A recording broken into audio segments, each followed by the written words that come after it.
बिस्मिल्लाहिर्रहमानिर्रहीम। This is आमना और आज मैं आपके साथ डिस्कस करूँगी क्लोज़ क्या होता है। बट क्लोज़ डिस्कस करने से पहले एक छोटी सी अच्छी सी बात मैं आपके साथ शेयर करूँगी। आप अपनी ज़िंदगी के कुछ रूल्स बनाएं, अपनी ज़िंदगी रूल्स के मुताबिक गुजारें, अपनी ज़िंदगी के स्टैंडर्ड्स सेट कीजिए। आप रूल बनाएं कि मैंने ज़िंदगी में कभी झूठ नहीं बोलना और इस पे अमल करके देखें। आप देखिएगा कि आपकी ज़िंदगी पे कितनी रहमतें नाजिल होंगी। So think about this. अब स्ट्रेट अवे अपने टॉपिक पे आते हैं। So today we will discuss about clause. Clause क्या होता है? क्लोज बहुत इंपॉर्टेंस रखता है इंग्लिश लैंग्वेज में, बट बहुत से स्टूडेंट्स को नहीं पता कि क्लोज है क्या। देखिए जी, सबसे पहले क्लोज की डेफिनेशन देखते हैं। A small part of largest sentence is close. एक बड़ा सा सेंटेंस है, ठीक है, उसके स्मॉलेस्ट पार्ट को क्या कहते हैं जी? क्लोज कहते हैं। ठीक है। अब close contain its own subject and verb. Her close के पास उसका अपना सब्जेक्ट होगा, उसका अपना वर्ब होगा। फर्ज करें, मुझे उम्मीद है अभी तक आपको क्लोज की समझ नहीं आई होगी। समझने के लिए ये एग्जांपल्स बहुत अच्छी तरह से अंडरस्टैंड करनी है, देन आपको अंडरस्टैंड होगा कि क्लोज होता क्या है एक्चुअली में। For example, he was reading a book when I went to see him. वो किताब पढ़ रहा था जब मैं उससे मिलने गया। ठीक। अच्छा, अब देखिए यहाँ पे दो सेंटेंस है। एक तो ये है he was reading a book, वो किताब पढ़ रहा था, ये एक सेंटेंस हो गया। दूसरा सेंटेंस क्या है? when I went to see him, जब मैं उससे मिलने गया।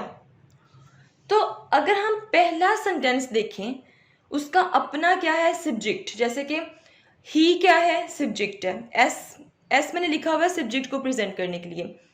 रीडिंग क्या है? रीडिंग होता है एक एक्शन, मतलब ये क्या? एक वर्ब है।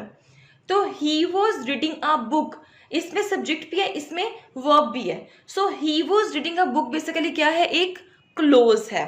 Then coming towards another sentence, When I went to see him, जब मैं उससे मिलने गया। अब इस सेंटेंस में सब्जेक्ट है, I सब्जेक्ट है, क्या इसमें वर्ब है? यस, went वर्ब है। तो ये भी क्या है? एक क्लोज है। तो आप देख सकते हैं एक लार्जेस्ट सेंटेंस के स्मॉल पार्ट को, मतलब ये जो स्मॉल पार्ट है इसको क्या कहते हैं? क्लोज कहते हैं। तो इस एक सेंटेंस में कितनी क्लोजेस हैं? दो क्लोजेस हैं। जैसे कि ये एक क्लोज, जैसे कि यहां से यहां तक, ठीक है, ये क्या है जी? एक क्लोज है। देन यहां से यहां तक, ये क्या है जी? एक दूसरी क्लोज है। ठीक है। तो एक सेंटेंस में कितनी क्लोजेस हैं? दो क्लोजेस हैं। Then another sentence, as soon as he saw the lion, जैसे ही उसने शेर को देखा, ही बिगेन टू ट्रैम्बल, वो कांपना शुरू हो गया। ठीक है। अब यहाँ पे भी एक लार्जेस्ट सेंटेंस है और उसके स्मॉल पार्ट्स हैं। जैसे कि पहला देखें, as soon as he saw the lion, एक सेंटेंस ये है, ही सो द लाइन, उसने शेर को देखा। ठीक। इसका अपना सब्जेक्ट है, जैसे कि ही सब्जेक्ट, सो वर्ब। ठीक। अब दूसरा सेंटेंस क्या है जी? ही बिगेन टू ट्रैम्बल, वो कांपना शुरू हो गया। ही क्या है? सब्जेक्ट और बिगेन वर्ब। ठीक है। तो इस सेंटेंस में भी कितने क्लोजेस हैं? दो क्लोजेस हैं। Clear? Now types of clauses. अब यहाँ पे मैं आपको एक टिप दे देती हूँ कि एक सेंटेंस में जितने वर्ब होंगे उतने ही उस सेंटेंस में क्लोजेस होंगे, ये आपने याद रखना है।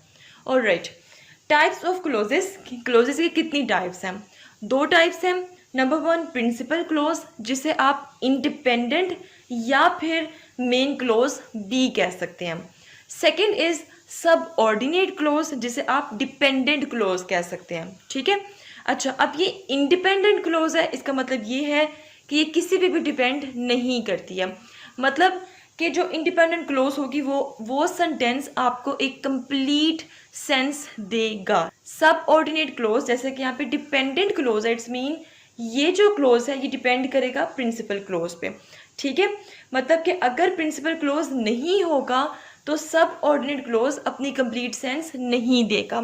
मतलब कि अगर एक सेंटेंस में दो क्लोजेस हैं, एक क्लोज प्रिंसिपल क्लोज है, एक क्लोज सब ऑर्डिनेट क्लोज है, तो सब ऑर्डिनेट क्लोज कोई भी सेंस क्रिएट नहीं कर सकती तब तक जब तक वहाँ पे प्रिंसिपल क्लोज प्रेजेंट ना हो। ठीक है, इस बात को अभी आगे अंडरस्टैंड करते हैं। बस इतना याद रखना है कि सब ऑर्डिनेट क्लोज किस पे डिपेंड करती है, प्रिंसिपल क्लोज पे, इसलिए इसको डिपेंडेंट क्लोज कहते हैं। Then principal clause simple sentence भी हो सकता है, प्रिंसिपल क्लोज नेगेटिव सेंटेंस भी हो सकता है, प्रिंसिपल क्लोज इंटेरोगेटिव सेंटेंस भी हो सकता है। बट सब ऑर्डिनेट क्लोज सिंपल हो सकता है, सब ऑर्डिनेट क्लोज नेगेटिव सेंटेंस हो सकता है, लेकिन सब ऑर्डिनेट क्लोज इंटेरोगेटिव सेंटेंस नहीं हो सकता है। अब डिस्कस करते हैं कि principal and subordinate clause का फॉर्मूला क्या है। यहाँ पे लिखा हुआ है जी फॉर्मूला, सब्जेक्ट वर्ब ऑब्जेक्ट, ठीक है, then C conjunction, then subject verb object. अब इसको बहुत ध्यान से समझ लें, अगर इसको समझेंगे तो आगे आपको लेक्चर समझ आएगा, नहीं तो नहीं आएगा। फर्ज करें कोई सेंटेंस है, ठीक है, उसमें सब्जेक्ट भी है, वर्ब भी है, ऑब्जेक्ट भी है, ठीक है। अगर उस सेंटेंस में सब्जेक्ट वर्ब ऑब्जेक्ट है, मतलब ये सेंटेंस कंप्लीट सेंस दे रहा है, तो इस सेंटेंस को हम क्या कहेंगे, प्रिंसिपल क्लोज कहेंगे, ठीक है। उसके बाद आ जाएगा कंजंक्शन, ठीक है, देन सब्जेक्ट वर्ब ऑब्जेक्ट। अब सब ऑर्डिनेट क्लोज इसको हम क्यों कहेंगे, क्योंकि यहाँ पे कंजंक्शन है। याद रखना है कि सब ऑर्डिनेट क्लोज में हमेशा कंजंक्शन आएगा। याद रखना है कि सब ऑर्डिनेट क्लोज हमेशा कंजंक्शन से स्टार्ट होगी, ठीक है। और ये भी क्लियर हो जाए कि फर्ज करें कि अगर सब ऑर्डिनेट क्लोज है और प्रिंसिपल क्लोज नहीं है, तो सब ऑर्डिनेट क्लोज आपको कोई भी कंप्लीट सेंस नहीं देंगे, ठीक। तो ये याद रखना है कि सब ऑर्डिनेट क्लोज का क्या फॉर्मूला है जी, conjunction subject verb object, and principal clause का फॉर्मूला क्या है, सब्जेक्ट वर्ब एंड ऑब्जेक्ट, ठीक है। अब इसको मैं आपको एक एग्जांपल से समझा देती हूँ। यहाँ पे मैंने एक सेंटेंस लिखा है, he will pass the test if he works hard. अगर वो मेहनत करेगा तो वो टेस्ट पास कर लेगा। ये देखें, अब he will pass the test, ये क्या है, एक प्रिंसिपल क्लोज है, ठीक, मतलब कि एक इंडिपेंडेंट क्लोज है, मतलब कि एक मेन क्लोज है। देन दूसरा सेंटेंस क्या है, इफ ही वर्क्स हार्ड, अगर वो मेहनत करेगा तो, ठीक है। इफ क्या है, यहाँ पे कंजंक्शन है, ठीक है, और जो सेंटेंस कंजंक्शन से शुरू होगा और आपको इनकम्प्लीट सेंस देगा वो क्या होगा, सब ऑर्डिनेट क्लोज होगा।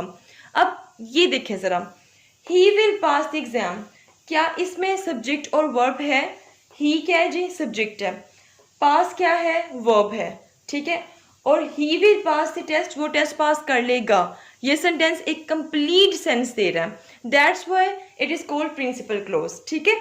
अच्छा, अब दूसरा जो सेंटेंस है, क्या इसमें सब्जेक्ट और वर्ब है, if he works hard, works hard basically क्या है, वर्ब है, ही क्या है, सब्जेक्ट है, ठीक है।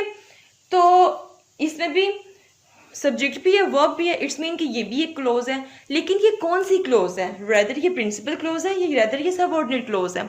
जैसे कि ये जो सेंटेंस है, ये कंजंक्शन से स्टार्ट हो रहा है, कंजंक्शन से स्टार्ट हो रहा है, तो हम इसको सब ऑर्डिनेट क्लोज कहेंगे, ठीक है। अब इसको जरा पढ़ते हैं, इफ ही वर्क्स हार्ड, अगर वो मेहनत करेगा तो, क्या ये सेंटेंस आपको कोई साउंड दे रहा है, क्या ये सेंटेंस आपको कंप्लीट सेंस दे रहा है, ऑब्वियसली नो।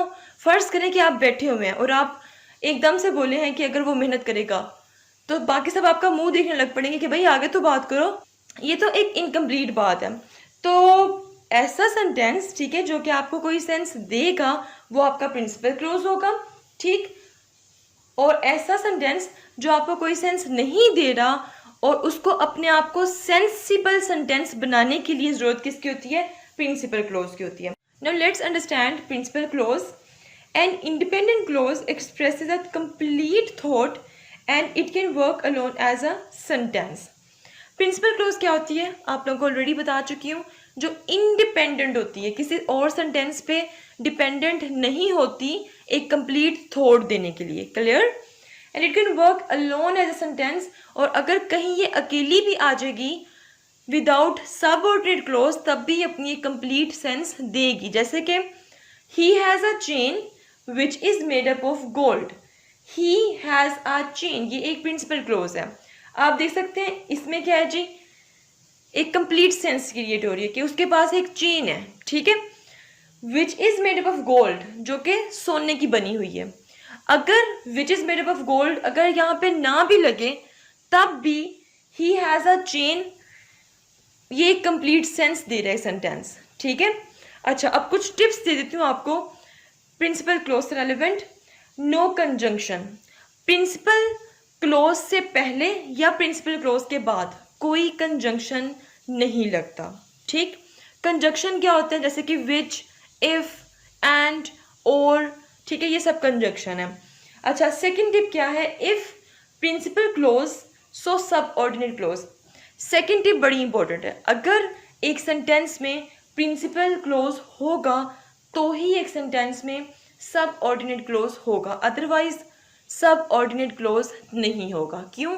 क्योंकि सब ऑर्डिनेट क्लोज डिपेंड करता है प्रिंसिपल क्लोज पे। अच्छा, अब थर्ड टिप क्या है, principal clause can move left और राइट। फर्ज करें कि एक सेंटेंस लिखा हुआ है, ठीक है, अब उसमें फर्ज करें दो क्लोजेज हैं, उसमें से एक जो क्लोज है वो है प्रिंसिपल क्लोज और एक जो क्लोज है वो है सब ऑर्डिनेट क्लोज।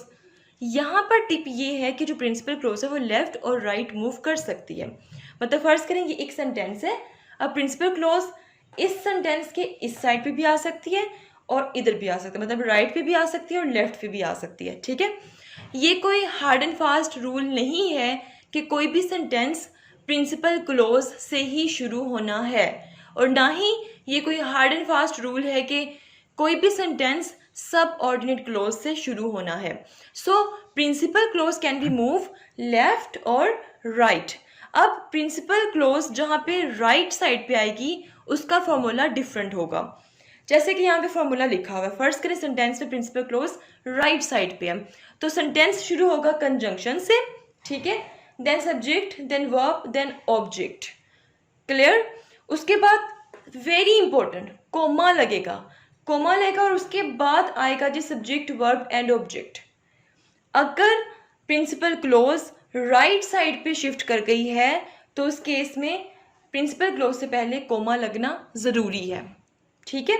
अच्छा, मिसाल के तौर पर यहाँ पे एक सेंटेंस लिखा हुआ है, if you take medicine regularly, comma, you will get well soon. ये कोमा ये बता रहा है कि इसके बाद जो सेंटेंस है वो एक्चुअली में प्रिंसिपल क्लोज है, जैसे कि यू विल गेट वेल सून, तुम बहुत जल्द ठीक हो जाओगे, ये आपको एक कंप्लीट सेंस दे रहा है, ठीक है। और यहाँ पे आप देखें सब्जेक्ट है, वर्ब है, यू क्या है, सब्जेक्ट है, गेट वेल सून, ठीक हो जाओगे, ये क्या है जी, वर्ब है, ठीक है। अब आप ये कंफर्म कर लें कि क्या इस सेंटेंस से पहले जो ये सेंटेंस है क्या ये सब ऑर्डिनेट कंजंक्शन है कि नहीं। अब ये जो सेंटेंस है ये शुरू हो रहा है कंजंक्शन से, इफ क्या एक कंजंक्शन है, ठीक है, और क्या इसमें कोई सब्जेक्ट या वर्ब है, यू सब्जेक्ट है, टेक क्या है, वर्ब है, तो डेफिनेटली ये जो सेंटेंस है ये भी बेसिकली क्या है, सब ऑर्डिनेट क्लोज। तो ये याद रखना है, जब प्रिंसिपल क्लोज राइट साइड पे शिफ्ट हो तो उससे पहले कोमा लगाना है। Now let's understand subordinate clause. A dependent clause that does not express a complete thought and it can't work alone as a sentence. मतलब एक ऐसी क्लोज, एक ऐसा सेंटेंस जो कि कंप्लीट थॉट एक्सप्रेस नहीं करते और ये एक अलोन सेंटेंस के तौर पर वर्क नहीं कर सकता, ठीक है। फॉर्मूला क्या है सबऑर्डिनेट क्लोज का, conjunction, subject, verb and object. मतलब सब ऑर्डिनेट क्लोज हमेशा कंजंक्शन से ही स्टार्ट होगी। अब यहाँ पे एक टिप है कि कंजंक्शन और सब्जेक्ट के दरमियान में कोई हेल्पिंग वर्ब नहीं आना चाहिए। हेल्पिंग वर्ब कैसे, मतलब कि इज़ नहीं आना चाहिए और इसके अलावा आर नहीं आना चाहिए, वॉज वर, हैज़ हैव नहीं आना चाहिए, ठीक है। तो कंजंक्शन और सब्जेक्ट के दरमियान में कभी भी कोई हेल्पिंग वर्ब यूज़ नहीं होगा। अच्छा, अब एग्जाम्पल देख लेते हैं। As long as I am here none can harm you, जब तक मैं यहाँ पर हूँ, ठीक है, कोई तुम्हें नुकसान नहीं पहुँचा सकता। अब जैसे कि यहाँ पे कोमा आ गया, ये इंडिकेट कर रहा है कि कोमे के बाद कौन सी क्लोज है, प्रिंसिपल क्लोज है। नन कैन हार्म यू, कोई तुम्हें नुकसान नहीं पहुँचा सकता। अच्छा, अब यहाँ पे क्या है, एज लॉन्ग एज क्या है, कंजंक्शन है। अब कंजंक्शन पहले आ गया तो ये हमें क्या बता रहा है कि ये जो सेंटेंस है ये सब ऑर्डिनेट क्लोज है। Clear? So this is all about close. अब आप ऐसा कीजिए कि 9-10 की इंग्लिश की बुक उठा लें, ठीक है, उसमें बड़े सेंटेंसेस होंगे, कोई भी सेंटेंस उठाएं और देखें कि उसमें कितनी क्लोजेज हैं, कौन सी क्लोज प्रिंसिपल क्लोज है, कौन सी क्लोज सब ऑर्डिनेट क्लोज है। तकरीबन 100 सेंटेंसेस को ऑब्जर्व करें, 100 सेंटेंसेस की प्रैक्टिस करें, ठीक है, और आपको ये टॉपिक क्लियर हो जाएगा। So if you have any question, do right your questions in comment section below and hit the like and subscribe button if you haven't yet. मिलते हैं नेक्स्ट हॉट इशू के साथ। अंटिल देन मुझे अपनी दुआ में याद रखिए। स्टे ट्यून्ड एंड अल्लाह हाफिज़।